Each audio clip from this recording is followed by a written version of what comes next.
Good afternoon. First, I would like to thank you for the organization committee for inviting me and giving me an opportunity to speak in here. I'm so glad to be here. Actually, practice in community and in medical centers, they are different.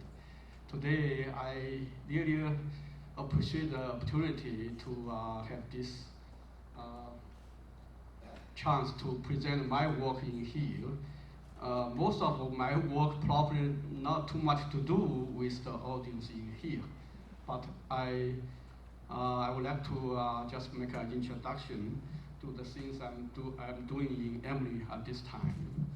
And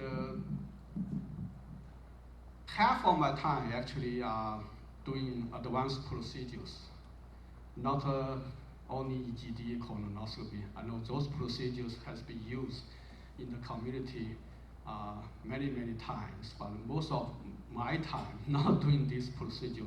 So sometimes I have to apologize for my colleagues sitting in here. When you send the patient to me, I may not respond right away. I'm sorry about that. Let's go to the next slide to see. Today I would like to tell you sphincters and myotomy, endoscopic myotomy. How many sphincters in the GI system?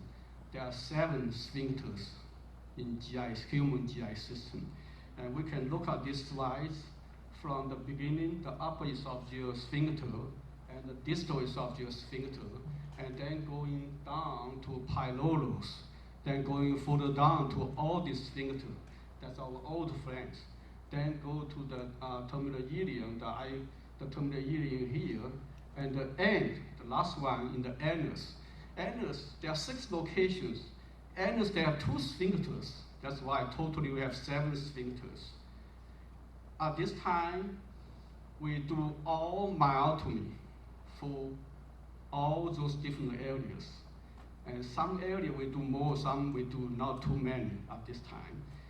As we can see in here, there are some disease, there are certain disease associated with each sphincters. As I mentioned in here, the first one, upper esophageal sphincter.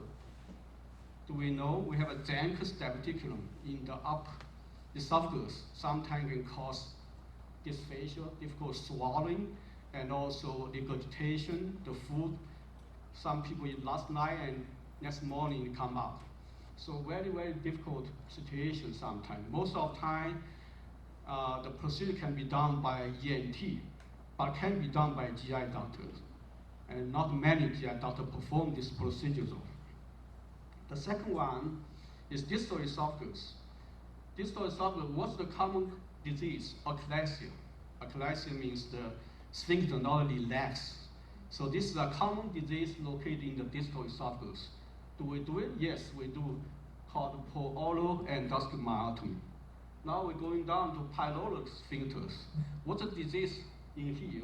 The common one is gastroparesis. Although there are congenital problem, like a young patient may have congenital stenosis in the pylorus, but the common one is gastroparesis.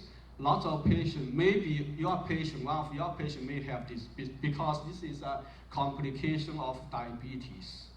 So the next one is sphincter Audis. This is our old friends. We know this sphincter can have problem also. The next one is ileocecal valve. Although ileocecal valve, anatomically you cannot see a sphincter, but functionally they do have a sphincter there. The last one is anus.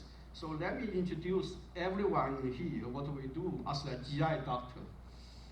The Qiang. This X-ray shows a big Qiang.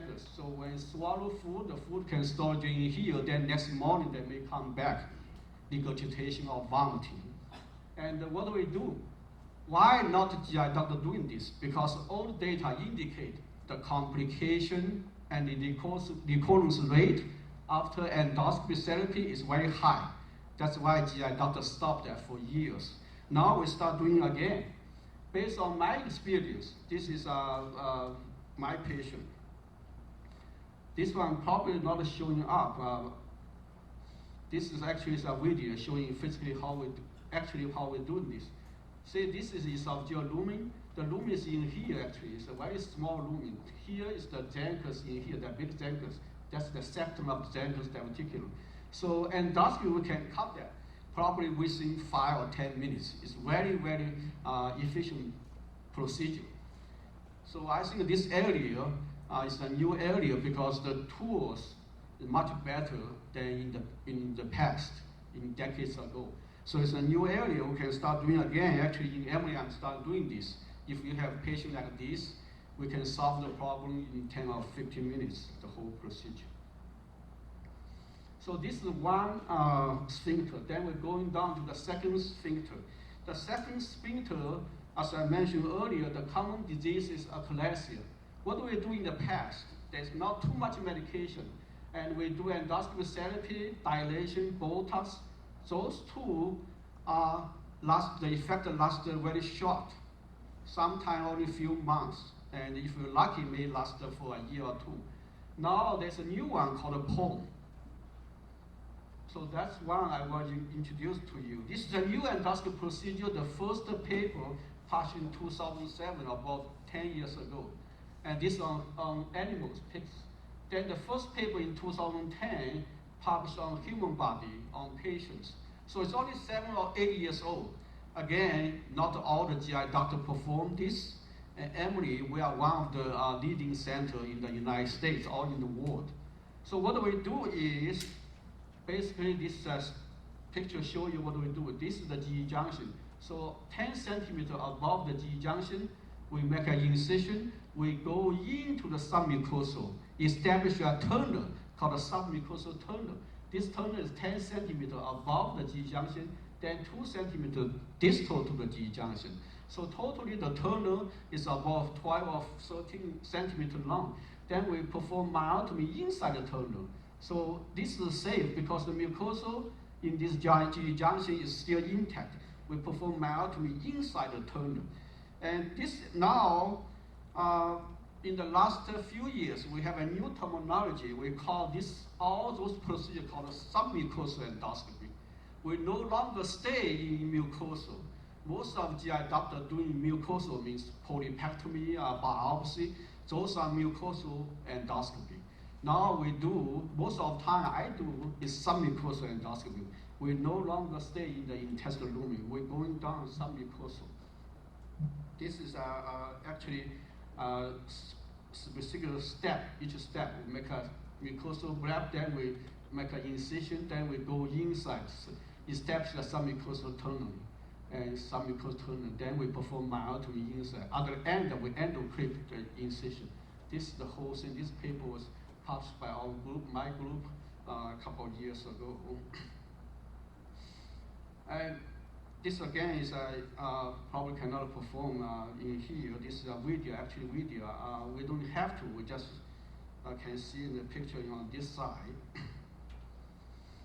This one we published, why we published this one? Because this patient had 3 times myotomy before patient sent to me. After 3 times myotomy, patient still have problem with swallowing. The food just cannot going down. So actually, after 2 myotomy sent to me, so we performed 3rd myotomy. And we actually, when we go in, we see the cardia. We see the cardia, the heart pumping. And we end the procedure earlier. But fortunately, the patient getting better. So we are so surprised. This is the only case in the whole world. The one patient has 3rd myotomy in the esophagus. That's the only case so far published in the whole world.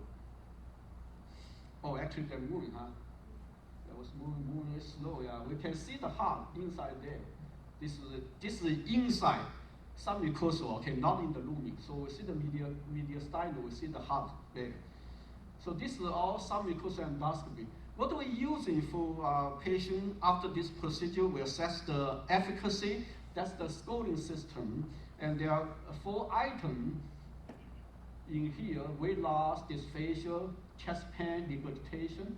Becomes severe, it gets score 3. So totally 12 score is most severe disease. So I'm not going to go detail. And we're going down to the next sphincter. The next sphincter called the pyloric sphincter. Pylorus sphincter was a common disease we mentioned earlier, gastroparesis. Not too much we can do for gastroparesis. And most of patients, at least in this country, have diabetes. So they're vomiting almost every day. In hospital, in ER for dehydration, very often. Those patients are heading to the physicians. They send the GI doctor, and actually GI doctor, not too much we can do. Medication, erythromycin, Reglan, domperidone, we all know those medications either ineffective or toxic, such as Reglan, and can be very toxic sometimes. So surgery is very invasive. Gastric pacemaker. This has been done in the last decade, but not too much effect. And now the new one called GPOM, similar to the POM we just saw in the esophagus. This is a new POM called GPOM. What's the difference? This is the POM. This now we call EPOM because in the esophagus, this is the GPOM. GPOM we do in the pylorus. EPOM we do the distal esophagus. So this is different, but mechanisms are similar. And the same thing, submucosal endoscopy. We perform myotomy over the pylorus and mucosal. This mucosal will be still intact. We perform myotomy inside the tunnel. So this is a new one called GPOM. How new? It's only 3 years old. Emory actually is the #1 center for this. I perform this every week. So if you have patient with gastroparesis, nausea, vomiting, you feel headache, you send to me. Those are indications. It can be done for both, actually, for diabetes or non-diabetic patient if they have gastroparesis. So this actually, that's the paper from my group, and we're trying to use a manometric system to measure the pressure before and after GPOM, to measure the pressure in the pylorus. So that's the next year job for us. This is the pyloric ring, okay, and this is the tunnel. So this is not the inside the lumen, again, it's under mucosal. This is the pyloric muscle. You can see part of muscle in here. The problem compared to the POM and the GPOM, GPOM is more difficult to do because we cannot find, sometimes we cannot find the pyloric ring. Although the submucosal tunnel is shortened than esophageal POM. Esophageal POM is 13 centimeters. This is only 6 centimeters. But sometimes we just cannot find the pyloric ring for some reason. And what we do is, before GPOM, we put an endoclip in the pyloric area. Then on the X-ray, we can see this is our home, like a GPS. We know where we're going. We go to here. So when the scope, that's the scope in here. This here is the endoclip. So we know we passed the pylorus area. This is the old way, the conventional way. We inject some blue color solution. Then we see the mucosal color change. Then we see, oh, we are in here. We are in the submucosal in here. This is not reliable because when you inject the solution can displace beyond the actual position of the scope. So this way, the conventional way is not a reliable way. This way, the way we use the endoclip as a marker, as a GPS, is much reliable. We did both methods. So the method we use, we can find the ring. Say this ring, we can well identify. Means we can see the ring more than 50%. So this is the best picture. On the X-ray, 7 patients, we see 4 patients like this, 3 patients like this. Without X-ray, 3 patients like this, 4 patients cannot see the ring at all. So this is a new method we use. So we done a lot of patients now, and 80%, 70% to 80% effective. The procedure takes 48 minutes to do. So it's not a long time, tedious procedure, only 48 minutes. That's the system we use for assess the severity of gastroparesis called GCSI. That's a standard tool to assess the severity of the disease. And I'm not going through this detail. And then the next one is the old one we call all this sphincter. All these sphincter have problem also. Patient can present with abdominal pain. We call it SOD. There are 3 types, type 1, type 2, type 3. Actually, this is not new. This is old. Lots of GI doctor, including community GI doctor, can do ERCP, can perform this. So I'm not going detail in this one. And the next one will be interesting is the one in the terminal ileum. In the terminal ileum, that's the next one.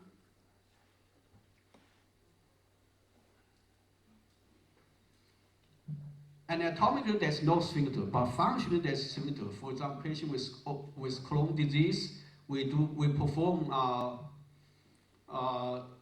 myotomy there also. The last one is endosphincter. So far, not too much information because a patient presents with constipation, you can perform myotomy, but what we worry?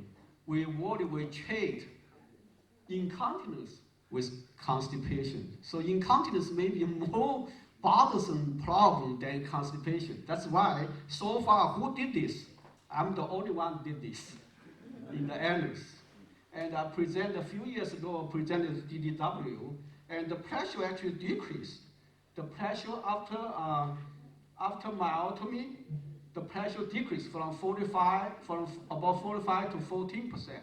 We perform not on human body, on animals so far. There are 5 pigs we perform.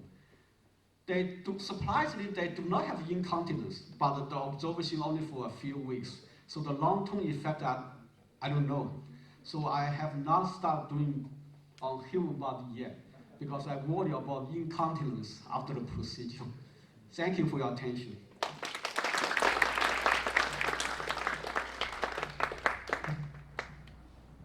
What's the perforation rate with EPOM or GPOM? Thank you so much, Dr. Wang. This is a very, very good question. I've been talking this in society many times about submucosal. The perforation has a new conception now. And depends on what you call perforation. Old days, like 10 years ago, 20 years ago, before submucosal endoscopy, perforation is accident. Like you can have a car accident. Now I divide perforation to 2 types. One type is the old perforation, called accident perforation. The second type of intentional perforation. What's intentional? Means that I'm going to perforate. For example, when I consent my patient, and they want me to take a gist, for example, gist from the stomach, or perform POM, GPOM thing. I usually tell my patient, I am going to perforate you today. But my perforation is different than old perforation. Old perforation is an accident, like you have a car accident. You're not supposed to perforate patient, but actually you perforate. That's not good.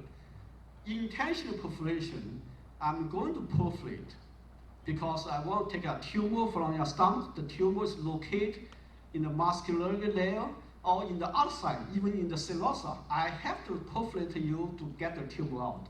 In perform GPOM and POM, same. Sometimes we do myotomy, we perforate. We can, like one case, we see the heart is perforation, big perforation, but doesn't matter because the mucosa is intact. We perforate in the other side, the mucosa, that's the submucosal is so good, the endoscopy submucosal, the mucosa is intact. Even perforate doesn't matter. Good question, thank you. So it doesn't cause infections, no stuff? Actually not. We routinely give antibiotics only for 5 days. And so far we've done hundreds of patients in Emory, POM, GPOM, and some other submucosal endoscopy, hundreds, and no infection. Only 5 days antibiotics. So it means about no infection. What is the mortality rate? So Mortality, 0. Okay. Yeah, 0. Yes. The GPOM, EPOM, most of patients have reflux. They may take PPI indefinitely because you cut the muscle, they're easy to have reflux. That's the only side impact. Probably up to 40% of patients have to take PPI indefinitely. Yeah. Thank you. For the Xanthers, after your procedure, what's the residual diverticulum rate? That's a very good question. Another very good question. You're cardiology. I thought you are a GI doctor. We usually, the Jankers, we cut the septum, okay? The septum, we usually purposely not 100% myotomy. We leave about 10%. Because I've done so many patients, if I do completely, the patient neck will be very big, swollen. So I try not to do 100%, I leave 10%. And most of patients, even you leave 10 or 15% septum there, they have a little bit dysphagia, but not too much. And also the regurgitation symptoms gone. So only has some residual dysphagia, but no regurgitation. You know, regurgitation, the food stay there so long time, the spouse do not want to stay in the same bed with the patient because the smell is so bad. I hope none of us have this, otherwise your wife or your husband will stay with you in the same bed. So after the procedure, the smell is gone, the bad smelling. Good question.